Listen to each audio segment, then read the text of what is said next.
যে বাবা তোমার নামাজের রক্ত হবে কোন দিন? তুমি কি মরবা না?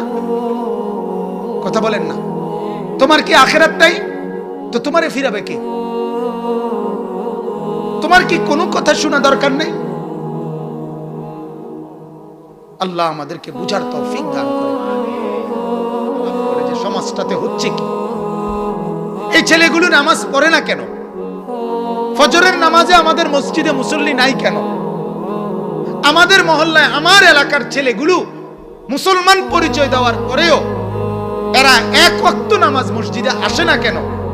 এটা নিয়ে কি কোনো কথা হইতে পারে না? কথা বলেন না কেন? এটা নিয়ে কি কোনো পরামর্শ হইতে পারে না? তাইলে পরামর্শ করে তো মসজিদ ভাঙ্গা মসজিদ হয়। কথা বলেন না কেন?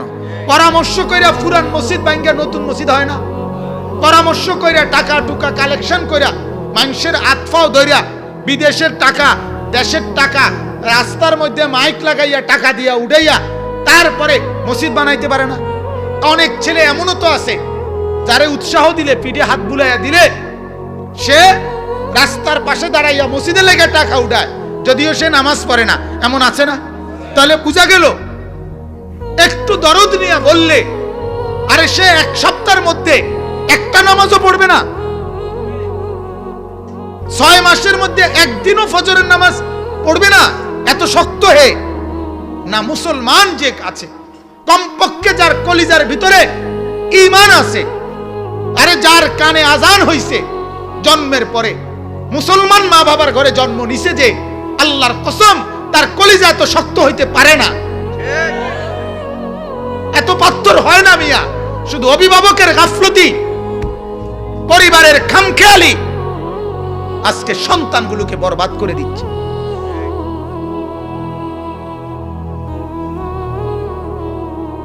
এটা হলো মেন সমস্যা। আমি এজন্য আমার একটা শক্ত কথা, এটা পরিষ্কার কথা, আজকে মা বাবা এরাও চূড়ান্ত পর্যায়ের স্বার্থপর, এগুলো স্বার্থপর।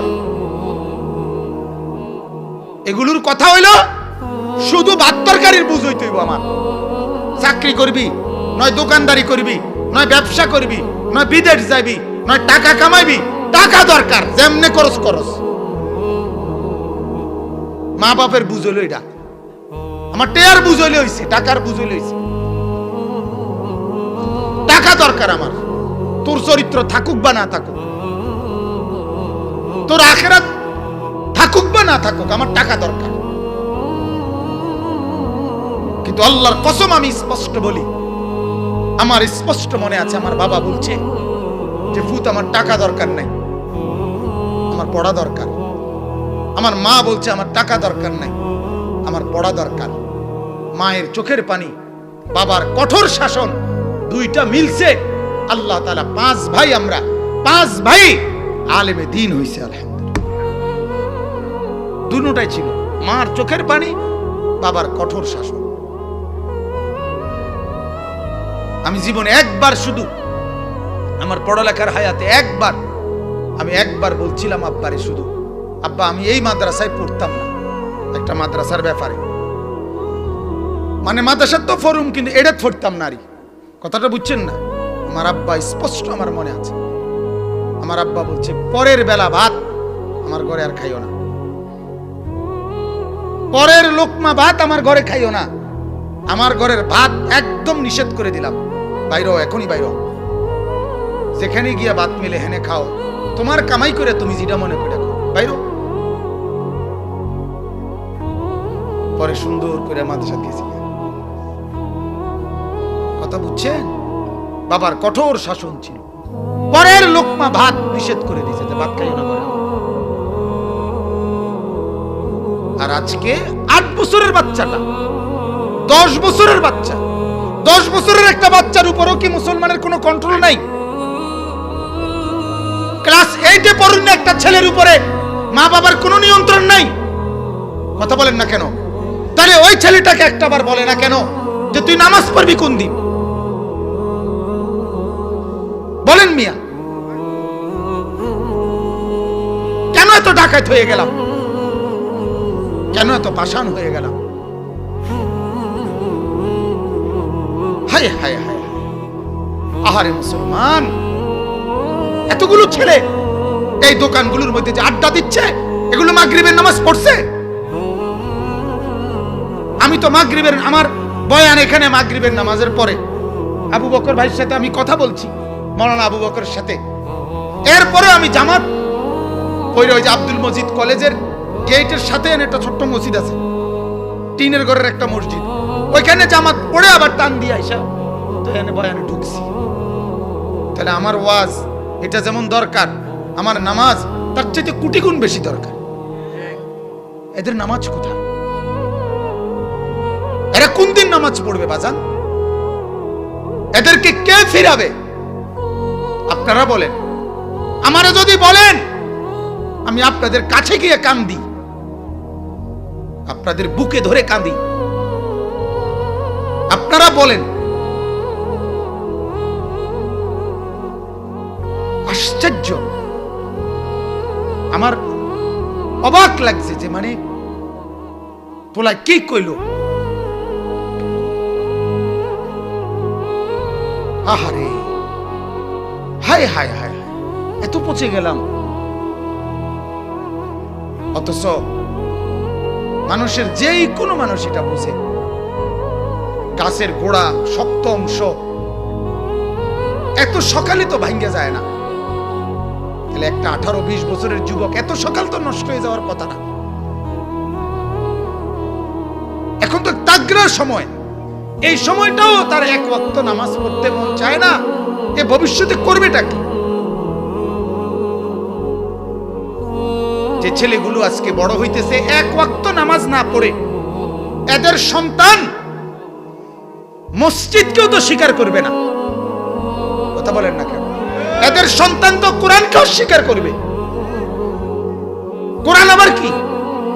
আপনারা জানেন, এই যে রাসূলুল্লাহ সাল্লাল্লাহু আলাইহি সাল্লাম যেই কওম কুরাইশের কাছে ইসলামের দাওয়াত দিছে, তারা আল্লাহর নবীকে বলতো, মুহাম্মদের কিতা কও, কবর কিতা, আখিরাত কি, কবর থেকে আবার কেমনে উঠাইব?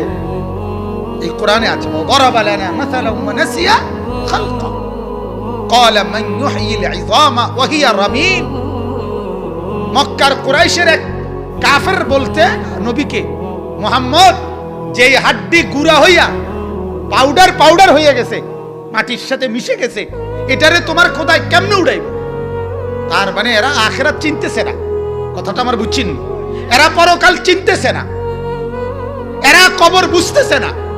অথচ এই কথাটা যারা বলতেছে, আমার কথাটা বুঝছেন তো? একজন হইলে একজনই বুঝেন। এই কথাটা যারা বলতেছে, যে কি বলতেছো মুহাম্মদ, কবর কিতা, হাসর কি, পরকাল কি, আখিরাত কি, আল্লাহর কসম এরা এই যে এরা বলছে, এরা কিন্তু ইব্রাহিম এবং ইসমাইল দুইজন নবীর বংশধর। এদের পূর্বপুরুষ নবী, কিন্তু নবীর শিক্ষার থেকে ছুটতে ছুটতে, বাদ দিতে দিতে, একদিন নবীর জেনারেশন আইসা আরেক নবীরে বলতেছে আখিরাত কি। কথা বুঝছেন? একদিন এই মুরব্বী দাদা, যে ফ্যামিলি থাকতো না, হতে পারে এই দাদার আরেক দাদার 70 বছর পরের জেনারেশনে আর কেউ নামাজি নাই, তখন ওরা বলবে নামাজ কাকে বলে। কথা বুঝছেন না? অথচ হয়তো পারে এই ফ্যামিলির 70 বছর আগের দাদা আল্লাহর ওলি ছিলেন। কথা বুঝছেন? হিন্দুস্তানের, ভারতের, আমরা হযরতের বয়ানের মধ্যেও এই কথা শুনছি। আওলাদ রাসূল সৈয়দ আরশাদ মাদানী দামাত বারাকাতুহু, উনি বলছেন, চায়নার এক অঞ্চলে উনি সফরে গেছিলেন। সফরে যাওয়ার সময় রাস্তার পাশে এক ছোট্ট বস্তি, ছোট্ট মহল্লা আর কি, মহল্লার পাশে নামাজের ওয়াক্ত হয়েছে আর আসরের।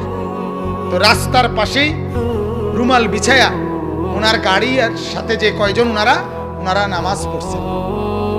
তো ওই ঠিক যেখানে দাঁড়াইয়া নামাজ পড়ছেন, ওই বরাবর যেই ঘর, ওই ওই ঘর থেকে এক বুড়ো মহিলা, সত্য ঘটনা, বুড়ো মহিলা আইসা ওনাদের সামনে দাঁড়াইয়া বলছে, তোমরা এটা কি করলা?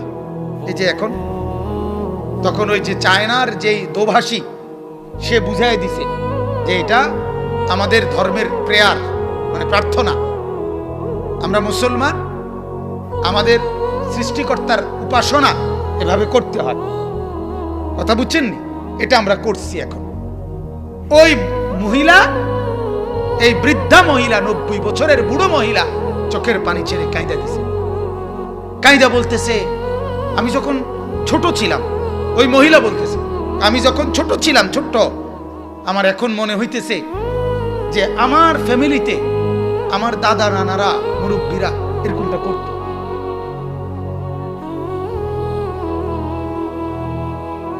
এরকমটা করত।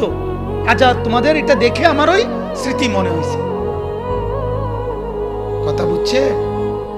অর্থাৎ আজ থেকে 70 বছর আগের পূর্বপুরুষ মুসলমান ছিল, 70 বছর পরে ঈমান ইসলাম হারাইয়া নিজেদের পরিচয় আর জানে না। আমার অনুরোধ বাজান, আমার অনুরোধ, আপনারা আপনাদের ফ্যামিলি এভাবে ছেড়ে যাবেন না। ওরা ইসলাম ভুলে যাবে, ওরা একদিন চিনবে না কোরআন কাকে বলে, একদিন ভুলেই যাবে, চিনবে না। একদিন তারা কোরআন চিনবেই না। মসজিদ, মাদ্রাসা যে পরিমাণ চেষ্টা মেহনত করতেছে, কিন্তু সব কিছুতেই সীমিত। যতগুলো সারা বাংলাদেশে যতগুলো কওমি মাদ্রাসা আছে, শুধুমাত্র ঢাকা ইউনিভার্সিটির জায়গা জমি, ঢাকা ইউনিভার্সিটির স্থাপনা এর চাইতে বেশি। কথা বুঝেন নাই আপনি? সুযোগ সুবিধা এর চাইতে কি অনেক বেশি, অনেক বেশি। অনেক সীমাবদ্ধতার ভিতরে অনেক কষ্ট করে খাইয়া না খাইয়া মাসের পর মাস আলুর ভর্তা, ডাল, সামান্যটুকু খাবার খাদ্য খেয়ে দিবানিশি মালিকের কোরআন নিয়ে পড়ে আছে, আল্লাহর দ্বীন নিয়ে পড়ে আছে। এটুকু সুযোগও যদি একদিন বন্ধ হয়ে যায়, এর পরের জেনারেশন আর ইসলাম চিনবে না। এর পরবর্তী প্রজন্ম আর ইসলাম কাকে বলে এটাই বুঝবে না, বুঝবে না। এখনো তো হাজার হাজার স্কুল কলেজ পড়ুয়া, লক্ষ লক্ষ ছেলে মুসলমান, যারা একটা লাইন কোরআন শরীফ শুদ্ধ পড়তে পারে না, এমন লক্ষ লক্ষ ছেলে আছে না? তাহলে এদের জীবন থেকে তো হারিয়ে গেল কোরআন। এরা তো আর জীবনে কোনোদিন আল্লাহর কোরআন শুদ্ধ পড়তে পারলো না, আর না পড়ার কোনো আফসোসও শিখলো না, না পড়ার কোনো বেদনাও নাই, না পারার কোনো অনুশোচনাও নাই, না পারার কারণে কোনো বিব্রত, লজ্জিত এটাও তো নাই, এটা তো কোনো পরোয়াও করে না। তাহলে মানসিকতা এখানে এসে দাঁড়াইছে। এরপরের ওলানা, এরপরের ওলানা তো স্বীকৃতি দিবে না কোরআন কি জিনিস, কোরআন কি জিনিস। কথা বুঝছেন? ওই যে আপনার কয়দিন এক বক্তা ছিল, ক্রিকেট খেলোয়াড়, তারপর হয়ে গেছে এখন বড় বক্তা। উনি আপনার কোরআনুল কারীমকে হাতে ধরে বলে, এটা একটা বই, জাতিকে পরিচয় করাচ্ছে, এটা একটা বই। কথা বুঝছেন? ইত্তাখাযান নাস রুউসান জুহালান। আল্লাহর নবী বলছে, আখিরি জামানায় মানুষ মূর্খ, নাদান, ওদেরকে নিজেদের নেতা বানাবে। নাউযুবিল্লাহ। আল্লাহ আমাদেরকে মাফ করে দেন। এজন্য আমার বাপ, আসলে আমি আমার মনের ব্যথার থেকে এই কথাগুলো বললাম, কাউরে কষ্ট দেওয়া না, শুধু এই একটি মাহফিল নিয়ে কোনো মাথা ব্যথা না। কিন্তু আমি আপনাদের কাছে অনুরোধ করছি, আপনারা যারা বসছেন, ছেলেরা যারা তোমরা মাশাআল্লাহ এখন আইসা বসছো,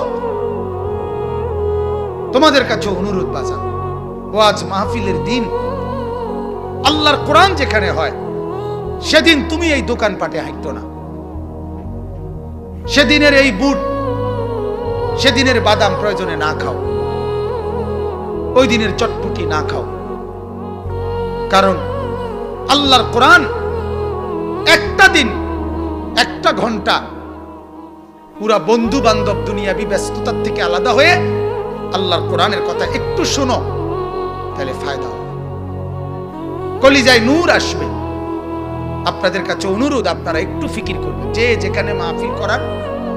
আমার কথা হলো, কেউ রাগ হোক, দোকানদাররা রাগ হোক, এতে আমার কিছু করার নেই।